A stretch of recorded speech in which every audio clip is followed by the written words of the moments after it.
Buni eshit. Hayot o'yin, kulgu va mashaqqatdan iborat deb o'ylasang adashasan.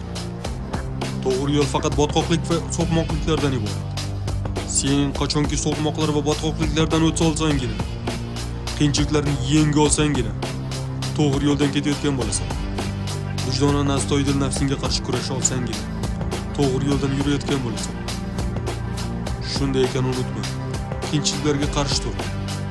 Har doim olg'a va yana olg'a harakat qil, intil.